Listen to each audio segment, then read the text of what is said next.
For my dad's birthday this year, I wanted to make something really cool and practical that he could enjoy for years to come. I thought this walnut and maple chessboard would be a great idea, since he's been playing more chess recently, and I've been wanting to make something like this for a while anyways. This is an easy but eye-opening project to get some practice with hardwoods, and makes a great gift for any chess enthusiast. So let's get started. To start, I need to cut down some walnut and maple boards into more manageable sections. I head over to the miter saw and start marking the rough length of each piece I need. This chessboard is going to be 16 by 16 inches, so I cut the stock down to 18-inch boards, which should give me plenty of excess to trim off later. I run each board through the planer to get one side flat. I don't own a joiner, so I use this planer sled instead, which is a great alternative when face joining like this. If you'd like to make your own planer sled, I'll share a link to the video I made a while back. Once my boards all have a flat reference face, I can flip them over and run them back through the planer to get two parallel sides and bring them to uniform thickness. Next, I take the boards over to the table saw and use my tapering jig to put one straight, square edge on each board. This is another great alternative to using a joiner when you don't have the budget or space for one. This tapering jig is one of the handiest jigs I've made for my shop thus far, and I got the design from Brad Rodriguez on Fix This Build That. I'll leave a link to his video in the description below. Now that I've got a straight reference edge on my boards, I can rip them down into 2-inch wide strips.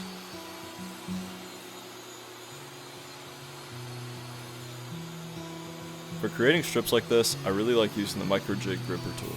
It provides grip on both the 2-inch strip as well as the offcut, which helps all the edges get as straight of a cut off the blade as possible. That'll be especially important when we go to glue everything up and we want tight joint lines.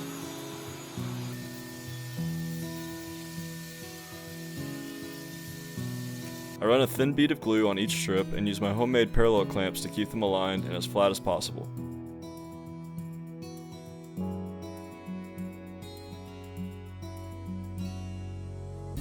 After the glue is set, I come back with a cheap chisel to scrape off the bits of dried up glue squeeze out. As stressful as glue ups can be, I gotta admit, this is definitely one of the most satisfying parts of any project. After our strips are all glued up, I take the board back to the table saw and use my crosscut sled to get a square, straight edge perpendicular to the strips. Then, just like before, I cut out 8 2-inch strips, this time going across the strips to form a bunch of checkered ones.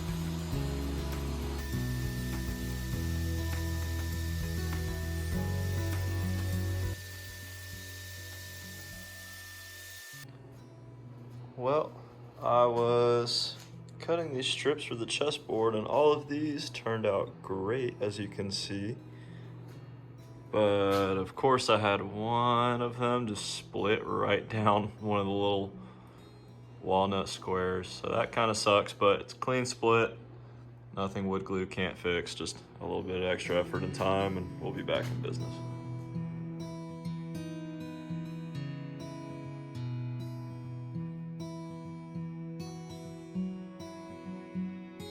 Now we can flip every other strip over and glue them all back together, which will give us that checkerboard or chessboard effect.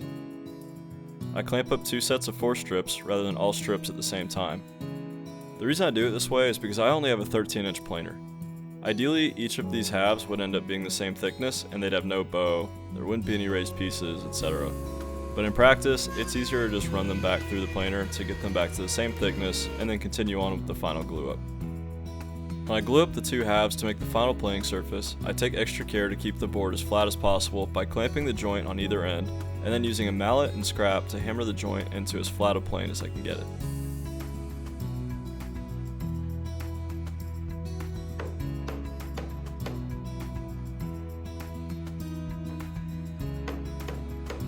After the glue is dried, I take the board out of the clamps and trim just a hair off each edge to make sure the board is perfectly square.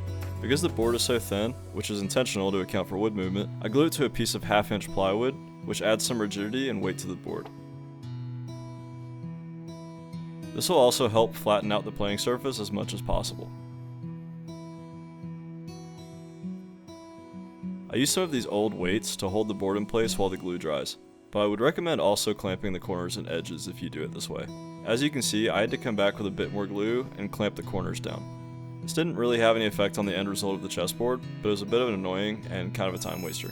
Once the glue was all dry, I came back with a flush trim bit on my router and trimmed off all the excess from the 1/2-inch ply.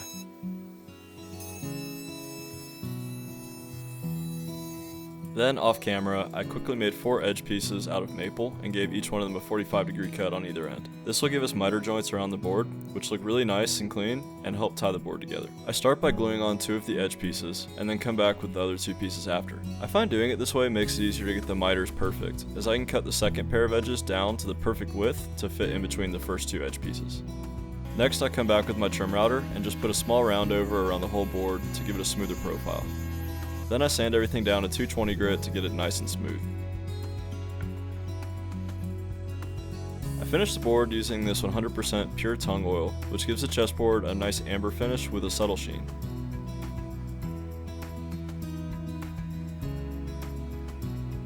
I repeatedly flood the board with the oil and wipe it on with a foam brush. Then when I stop seeing dry spots form, I buff it off with a clean rag. And there you have it. A beautiful walnut and maple chessboard, handmade, ready to be gifted to a chess enthusiast. I know my dad's going to get plenty of use out of it, practicing his daily chess.com puzzles and playing against friends and family. It was a super fun project, from cutting it on the boards to applying the finishing touches, and I'm thrilled with how it turned out. And if you like what you saw, make sure to leave a like and hit subscribe so you can see many more projects in the future. Thanks for watching.